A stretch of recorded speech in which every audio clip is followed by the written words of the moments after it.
Hello friends, कैसे हैं आप लोग। आज है 12 सितंबर और सबसे पहले ये कहना चाहूँगी कि 11 सितंबर के वीडियो का जाके परफॉर्मेंस देखिए। कितना ख़राब है, कितना ज़्यादा ख़राब है। आप लोग क्या कर रहे हैं, आप लोग सेशंस को ध्यान से नहीं सुन रहे हैं। प्लीज़ सभी सेशंस को कम्प्लीटली लास्ट तक ध्यान से सुनिए। अगर आपको ज़िंदगी में कुछ करना है, कोई एंट्रेंस, कोई एग्ज़ाम देना है या पढ़ने लिखने का शौक़ है, पढ़ाई लिखाई से कुछ ज़रा भी रग़बत है, तो आपको ये सेशन पूरे ध्यान से लास्ट तक सुनने होंगे, जिससे कि आपको पूरी जानकारी हो। हर एंट्रेंस में, हर एग्ज़ाम में आपको उसके क्वेश्चन मिले। और अगर एंट्रेंस एग्ज़ाम नहीं देने हैं तो रोज़ाना का, अगर आपको पढ़ने लिखने का, पढ़ाई लिखाई में थोड़ी भी दिलचस्पी है तो बिल्कुल अपडेट रहें। इसलिए कोई भी सेशन कभी मिस मत कीजिए। बहुत प्रीशियस, बहुत क्वालिटेटिव मटेरियल मैं आप सबके लिए डिलीवर कर रही हूँ। ध्यान से हर सेशन को सुनिए। अभी 11 सितंबर का वीडियो बहुत लोगों का करंट अफेयर्स का पेंडिंग है, प्लीज़ उसको सुन लीजिए, ठीक है।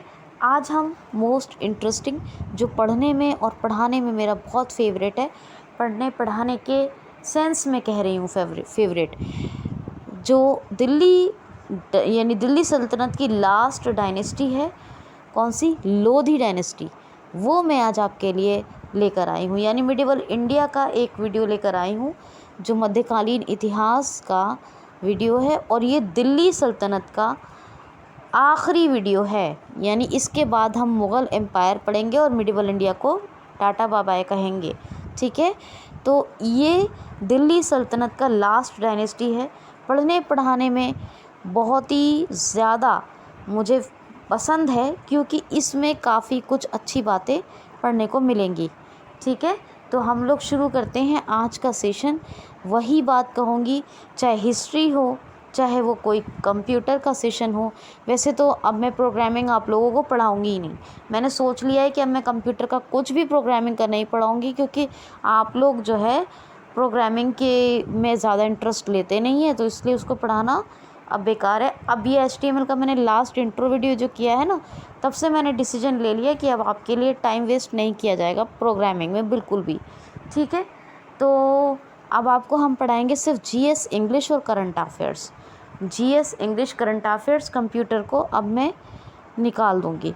हाँ, मेरा कोई स्टूडेंट अगर टेक्नोलॉजी में कोई ना कोई वीडियो बना देगा, मतलब अगर आप लोगों के लिए लगा कि जो लोग पढ़ना चाहे तो वो बनाए तो अलग बात है।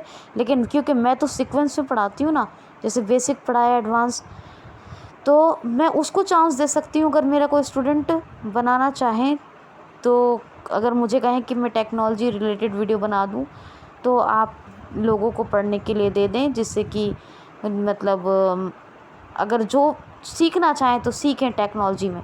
लेकिन मेरी तरफ से, क्योंकि मेरी तरफ से हर कंटेंट प्रीशियस होता है, इसका मतलब ये है कि जैसे बेसिक मैंने कंप्लीट करवाया, ऐसे एडवांस करवा रही थी, फिर प्रोग्रामिंग पूरा करवाती, तो अब मैंने आपको इंटरेस्ट ही नहीं देखा प्रोग्रामिंग में, तो मैं नहीं करवाऊँगी, है ना। मैं बिल्कुल भी टाइम वेस्ट नहीं करूँगी अपना, और ना ही आपका। जो लोग पढ़ना ही नहीं चाहते उनके लिए क्यों टाइम वेस्ट करना। तो GS, करंट अफेयर्स, इंग्लिश ही करवाऊँगी मैं बस, ठीक है। तो अगर मेरे पास किसी स्टूडेंट की कभी कोई ऐसी रिक्वेस्ट आ गई कि मैम मेरी तरफ से एक सेशन मैं दे रहा हूँ और आप इसको अपलोड ज़रूर करें, शायद कुछ टेक्नोलॉजी में सीखना चाहे स्टूडेंट तो सीखें, तो उसको मैं मतलब प्रोसेस करूँगी। लेकिन अब मेरी तरफ से टेक्नोलॉजी की वीडियो आपको नहीं मिलेंगे, ठीक है, ये बात है। तो देखिए, अच्छा, एक और मैं इनिशिएटिव लेना चाह रही हूँ कि हफ्ते में हम इंग्लिश का सेशन एक गूगल मीट या जूम पे करवाएं, जिससे कि आपकी प्रैक्टिस हो जाए। अगर आप लोग इंटरेस्टेड हैं तो मुझे रिक्वेस्ट भेजें। चलिए आज का सेशन शुरू करते हैं। Most interesting session, Lodhi dynasty. देखिए, जैसे कि हमने आपको लास्ट सैयद डायनेस्टी का जब वीडियो किया था तो पढ़ाया था कि मोहम्मद शाह के बाद अलाउद्दीन आलम शाह राजा बना था। और अलाउद्दीन आलम शाह, आपको बताया था कि उपाधि इतनी बड़ी आलम शाह की, लेकिन काम इतने छोटे। और ये बताया था कि भाग के वो बदायूं चला गया था, और दिल्ली का जो शासन सिर्फ बचा था सब बर्बाद हो ही गया था, और वो शासन इसने छोड़ दिया था, और ये अपने बेटी दामाद को सौंप के चला गया था। इससे वो भी छिन गया इन लोगों से, बेटी दामाद से भी छिन गया, और ये बदायूं भाग के चला गया था, ठीक है। तो इसने अपनी बेटी दामाद को छोड़ दिया था यहाँ पर दिल्ली में और ये भाग के चला गया था, क्योंकि ये मतलब इसने कह दिया था मैं ये सब बर्दाश्त नहीं कर सकता, मैं ये सब नहीं देख सकता। तो किसी तरह का कॉन्फ्लिक्ट, किसी तरह की जो लड़ाई झगड़ा कोई ये नहीं देख सकता, न मतलब बिल्कुल एकदम कायर टाइप था। तो वो बताया था आपको। तो अब ये हुआ कि इसके बाद एक सरहिंद का सरदार था, लोधी वंश का फाउंडर बनने से पहले, शासक बनने से पहले। कौन था? बहलोल लोधी। पहला क्वेश्चन यहाँ से ये बनेगा कि लोधी वंश का संस्थापक कौन था? तो बहलोल लोधी। दूसरा क्वेश्चन यहाँ से ये बनेगा कि दिल्ली सल्तनत का पहला अफ़गानी राजा, पूरे दिल्ली सल्तनत का पहला अफ़गानी राजा जो दिल्ली की गद्दी पे बैठा वो कौन था? तो बहलोल लोधी। ये पहला अफ़गानी राजा था। तीसरा क्वेश्चन इम्पॉर्टेंट यहाँ से ये बनेगा कि भारत के पूरे मध्यकालीन इतिहास में अगर कोई पहला अफ़गानी राजा था तो कौन था? बहलोल लोधी। समझ गए? अब कितने क्वेश्चन बने यहाँ से? पहला तो ये कि जो लोधी डायनेस्टी का founder, who was the founder of Delhi dynasty, Lodhi dynasty. तो लोधी डायनेस्टी, तो he was Bahlol Lodhi, founder was Bahlol Lodhi. और दूसरा क्वेश्चन क्या बनेगा कि लोधी वंश का यानी लोधी डायनेस्टी का पहला शासक, अगर कोई अफ़गानी राजा, पहला अफ़गानी राजा, और दिल्ली सल्तनत का भी, पूरे दिल्ली डायनेस्टी का पहला अफ़गानी राजा या फिर लोधी वंश का पहला अफ़गानी राजा जो दिल्ली की गद्दी पे बैठा वो कौन था? तो बहलोल लोधी। तीसरा ये यहाँ से ये बात आएगी कि पूरे भारत का जो मध्यकालीन इतिहास था उसमें अगर कोई पहला अफ़गानी राजा जो दिल्ली की गद्दी पर बैठा वो कौन था? तो बहलोल लोधी, जो लोधी डायनेस्टी का यानी लोधी वंश का संस्थापक था। ये बात आपकी बिल्कुल अच्छी तरह से समझ में आ जानी चाहिए। पांचवा इंपॉर्टेंट क्वेश्चन, लोधी वंश का फाउंडर होने से पहले क्या था?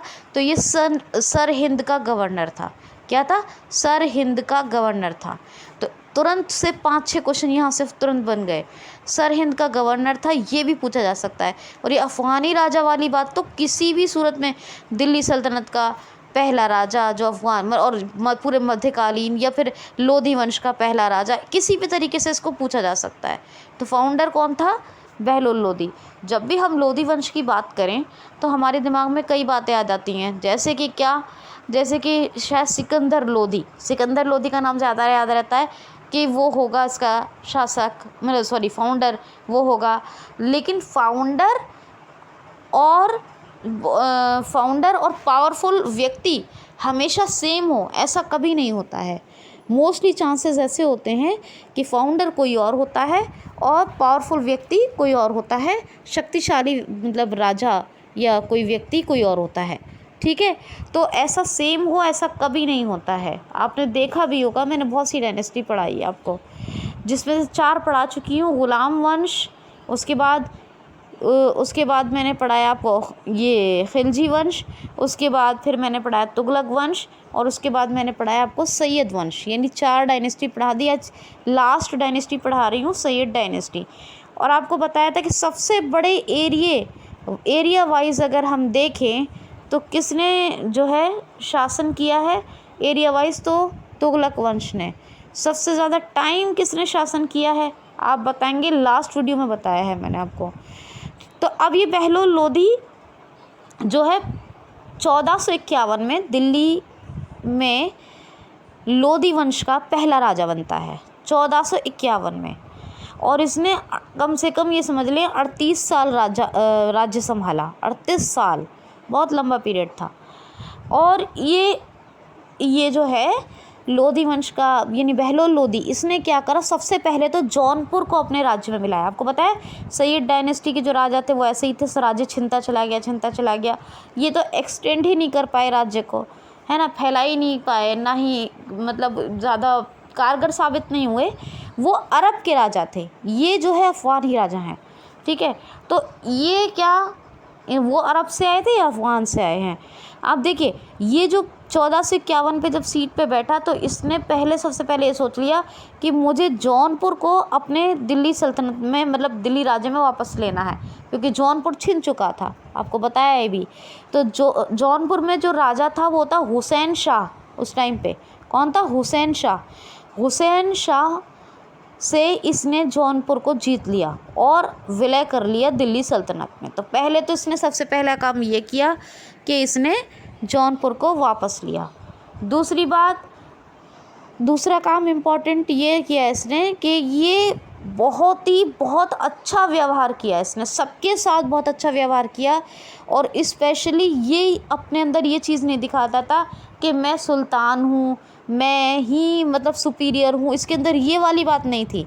ये कहता था कि अगर मैं सुल्तान हूँ तो अपने सरदारों की वजह से, अफ़गानी सरदार वहाँ उस टाइम पे अफ़गानी सरदार इसने रखे थे, पॉइंट थे इसकी। हालांकि स्पाई सिस्टम और आर्मी सिस्टम ये सभी ने इसको, मतलब मिलिट्री सिस्टम और स्पाई सिस्टम, इसको सभी ने तरजीह दी। और इसने भी अच्छा सैन्य प्रशासन और जो है ये जासूसी वाला सिस्टम ये बहुत अच्छा कायम किया इसने। लेकिन इसने सबसे बड़ी बात क्या की कि ये अफ़गानी सरदारों की, जो सरदार इसने इसकी सेना में थे, जिनकी वजह से सुल्तान था, अफ़गान के जो भी सरदार थे उनकी ये बहुत इज़्ज़त करते। तो जो सरदार जो अफ़गानी सरदार, चाहे वो इसकी सेना में थे, चाहे वो अफ़गान के रहने वाले थे, जो अफ़गानी सरदार थे, और उनके अलावा जितने भी लोग थे, ये उनकी बहुत इज़्ज़त करता था। इवन इसके बारे में ये कहा जाता है, तो ये जो है इसके बारे में कहा जाता है कि चटाई पर बैठकर ये अपनी जो अफ़गानी सरदार थे, जिसकी सेना में भी मतलब लोग अपॉइंट थे उनके साथ, और जो अफ़गानी सरदार थे उनके साथ ये खाना खाता था या उनके साथ उठता बैठता था, चटाई पर बैठता था। तो इसे अफ़गानी सरदारों का समर्थन भी बहुत हासिल था और बहुत ही दयालु था, बहुत पोलाइट नेचर का था। तो लोग इसको पसंद भी बहुत पसंद करते थे, क्योंकि इसने कई एग्रीकल्चर के जो टैक्स थे, सबसे पहले इसने ये किया कि जो फ्री ट्रेड था, मतलब ट्रेड को फ्री कर दिया, टैक्स नहीं लेता था ये व्यापार पर। तो लोग भी इससे बहुत राज़ी रहते थे और उसके पोलाइट नेचर को देखकर, जो इसका हम्बल नेचर को देख के लोग ज़्यादा इससे खुश थे। तो लोग भी इसकी इज़्ज़त करते थे, अफ़गानी राजाओं से इतना अच्छा व्यवहार रखता था, और वो भी इसकी, क्योंकि उनके साथ इसका उठना बैठना चटाई पर है, तो समझ सकते हैं आप, कोई सुल्तान चटाई पर, तो वो भी इसकी इज़्ज़त करते थे। इस तरह इसको समर्थन भी खूब मिला और इसका शासन लंबा भी चला। तो इसने क्या किया, इसको क्या हुआ 1489 में ये एक अभियान से लौट रहा था ग्वालियर से। तो इसको लू लगी और ग्वालियर से लौटते लौटते जब इसकी लू लगने से बहुत ज़्यादा तबीयत ख़राब हुई और 12 जून 1489 को इसकी मृत्यु हो गई। किसकी? बहलोल लोधी की मृत्यु 12 जून 1489 को हुई। कैसे हुई? ग्वालियर से लौटते हुए, मतलब एक अभियान से लौटते हुए लू लगने की वजह से हुई। तो याद रखिएगा, लू लगने से मृत्यु हुई थी, ग्वालियर से लौट रहा था एक अभियान को कंप्लीट करके, और इसकी 12 जून 1489 में मृत्यु हो गई। ये बात आपको बिल्कुल याद रखनी है, ये क्वेश्चन बनता है। अच्छा, ये अपने सरदारों की इतनी इज्जत करता था कि इसको उनको जो है मकसद याद रखिएगा, कहीं मकसद आलो लिखा मिलेगा आपको, या कहीं मकसद आल या मकसद आलाओं। तो मकसद आला वैसे याद रखना है। तो आपको अगर कहीं पे ऑप्शन बहुत से आएंगे, लेकिन आपको देखना क्या है, बस याद रखना है मकसद। अब आगे आल है, आला है या आलाओं है तो ठीक है, मकसद मकसद आलाओं को की जगह आलो भी लिखा मिलता है, तो मकसद आलों या आलाओं के नाम से पुकारता था ये अपने जो सरदार थे। तो आपको ये फर्स्ट वर्ड याद रखना है, मकसद अगर आलाओं है या आलों है तो यही बिल्कुल ठीक है।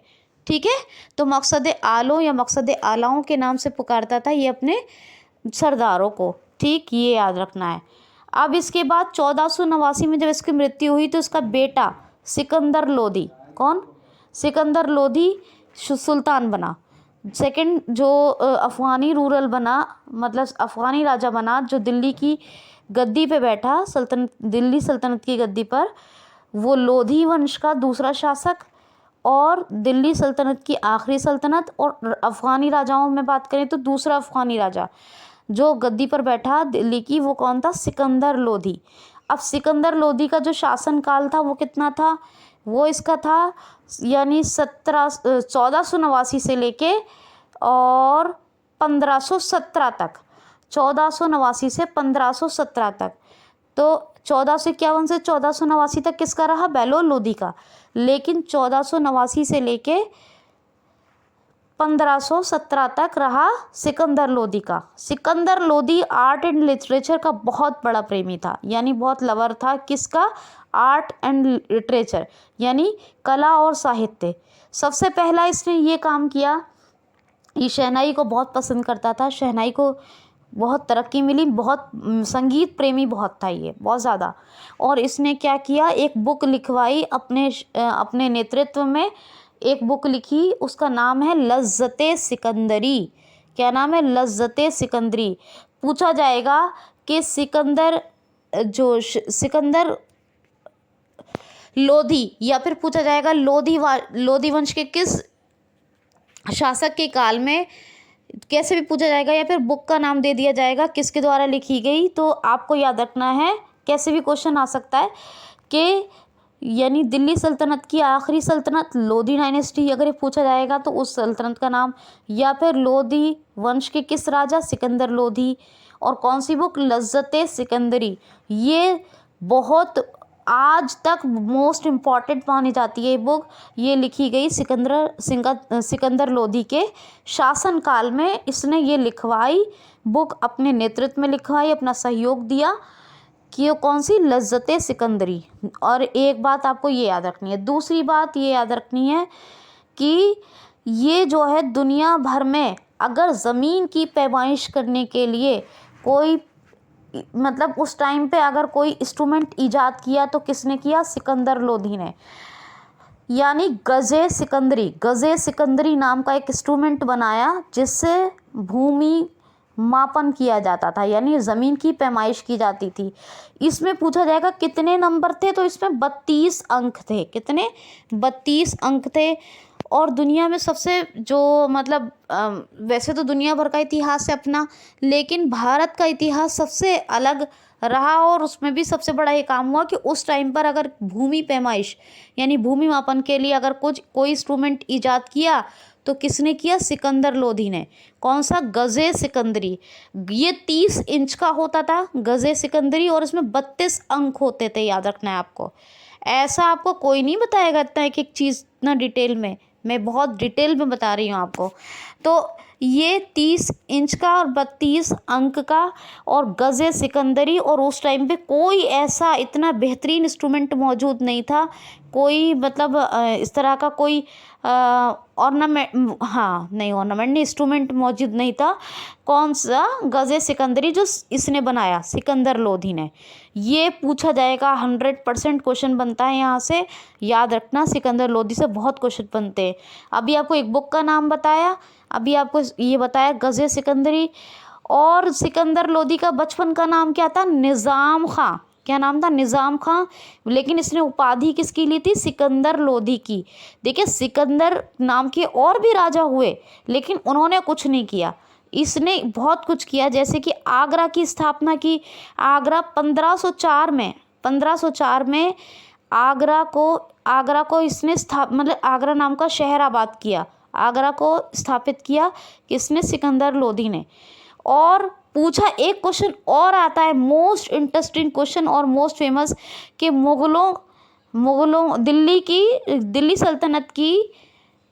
सल्तनत में किस सल्तनत काल में आगरा दिल्ली की क्या बोलेंगे, देखिए ये आएगा क्वेश्चन।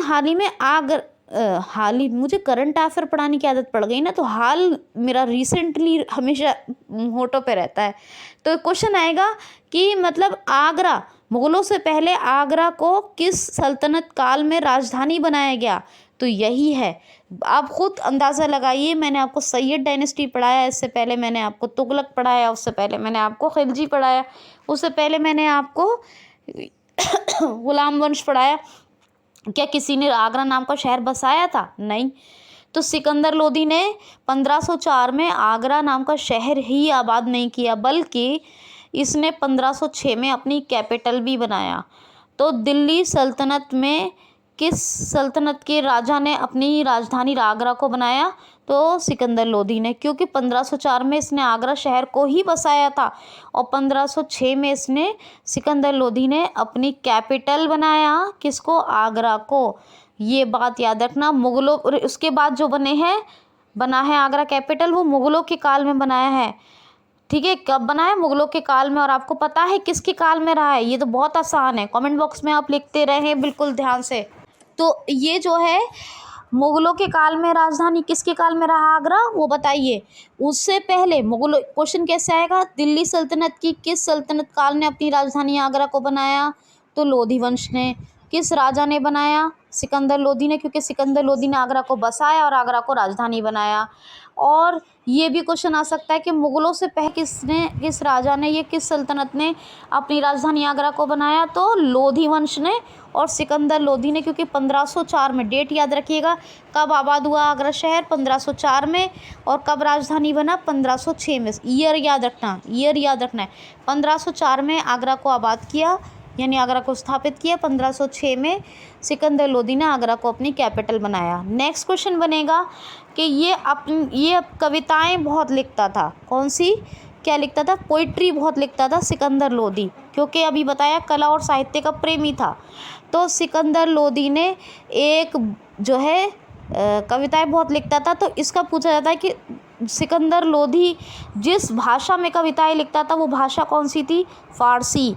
पूछा जाता है कि कौन सा राजा फ़ारसी में, एक क्वेश्चन ये भी आता है, कौन सा राजा फ़ारसी में कविताएं लिखता था, या कौन सा शासक फ़ारसी में कविताएं लिखता था और अपना तखल्लुस यानी उपनाम क्या इस्तेमाल करता था? तो गुलरुखे या गुलरुखी, दोनों मिल सकते हैं आपको, गुलरुखे या गुलरुखी। गुलरुखी ज़्यादा, GULRUKHI, तो गुलरुखे भी बन जाता है और गुलरुखी GULRUKHI, गुलरुखी। तखल्लुस और उपनाम ये यूज़ करता था कौन? सिकंदर लोधी। सिकंदर लोधी बहुत सी शायरी करता था, कविताएं लिखता था और अपना तखल्लुस यूज़ करता था। गुलरुखे या गुलरुखी, दोनों में से कुछ भी मिल जाएगा, याद रखेंगे। स्पेलिंग बता दिए, GULRUKHI। ठीक है। क्वेश्चन आएगा कि फ़रंगे सिकंदरी किस राजा के काल में हिंदी से फ़ारसी में अनुवाद किया गया? तो फ़रंगे सिकंदरी ये एक पोइट्री का ग्रंथ था जिसको संस्कृत से फ़ारसी में ट्रांसलेशन करवाया। वो किसने करवाया? सिकंदर लोधी ने। याद रखना, किसने करवाया? सिकंदर लोधी ने।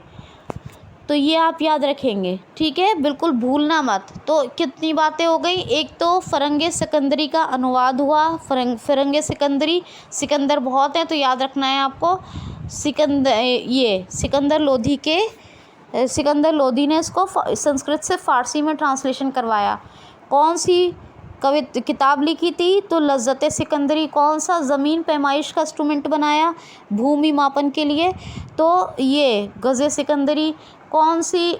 लज़्ज़त सिकंदरी बता दिया। हाँ। कौन सा शहर बसाया? आगरा।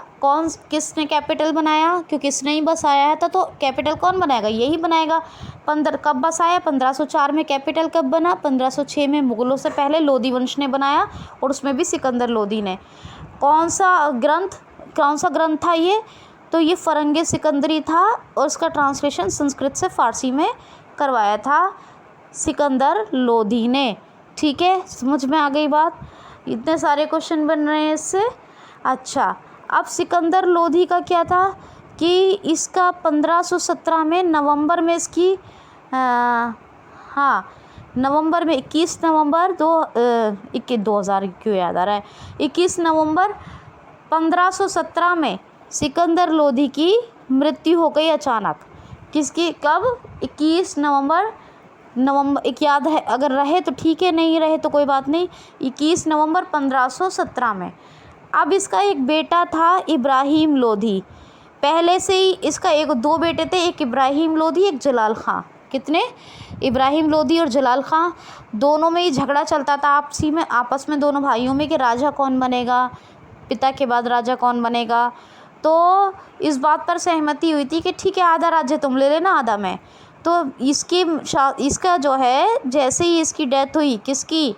सिकंदर लोधी की, तो बना इब्राहिम लोधी। इब्राहिम लोधी को ये आगरा दिल्ली वाला रीजन दे दिया गया था, और जो है जलाल ख़ां को जौनपुर वाला रीजन दे दिया गया, यानी इलाका दे दिया गया। जैसे ही इब्राहिम लोधी दिल्ली के तख्त पर बैठा, उसने सबसे पहले, आगरा कैपिटल बन गई थी सिकंदर लोधी के काल में, है ना, तो आगरा दिल्ली वाला रीजन इसको मिल गया इब्राहिम लोधी को। जैसे ही तख्त पर बैठा, इसने सबसे पहले टारगेट ये बना रखा था मन में कि तू तो गया मेरे हाथ से, तुझे तो मैं छोड़ूंगा नहीं। तो इसने फ़ौरन से अपने भाई को मरवाया, जो जौनपुर का राज्य जिसको दिया गया था जलाल ख़ां को, उससे सबसे पहले मारा, और जौनपुर को अपने राज्य में विलय कर लिया, सम्मिलित कर लिया, यानी अपनी सल्तनत में। किसने? इब्राहिम लोधी ने। तो इससे पूरा कंप्लीट राजा कौन रहा? सिकंदर लोधी के बाद इब्राहिम लोधी। जैसे ही उसको राज्य मिला, इसे ये वाला मिला उसे, और इसने तुरंत उसे छीन लिया और पहुंचा दिया ऊपर। ठीक है, तो इब्राहिम लोधी। दूसरी बात एक ये बता दूं कि सिकंदर लोधी ने जब आगरा को कैपिटल बनाया, स्थापित किया, ठीक है, शहर आबाद किया, ठीक है, 1504 में। 1506 में जब कैपिटल बनाया तो क्यों बनाया? क्योंकि वहाँ से व्यापार करना बहुत आसान था, और आगरा से राजस्थान के राजाओं के साथ, उत्तर प्रदेश के राजाओं के साथ व्यापार करना आसान, उन पर नज़र रखना आसान, और उन तक अपनी पहुंच बनाना आसान था। इसीलिए बहुत सोच समझ के सिकंदर लोधी ने कैपिटल बनाया था आगरा को। ये बात याद रखना, क्यों बनाया था ये बता दिया है। अब इब्राहिम लोधी ने मरवा दिया जलाल ख़ां को।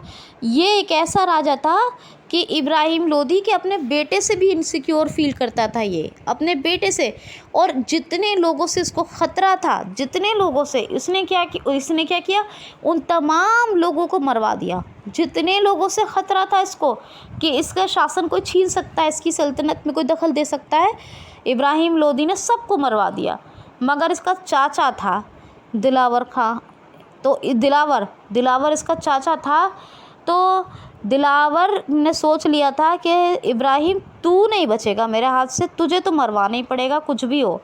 तो इसने क्या किया कि बाबर को एक ख़त लिखा। बाबर, उस टाइम बाबर भारत में नहीं था, बाबर को ख़त लिखा और कहा कि हमें इब्राहिम लोधी के शासन से मुक्ति चाहिए, हमें आज़ादी दिलवाइए।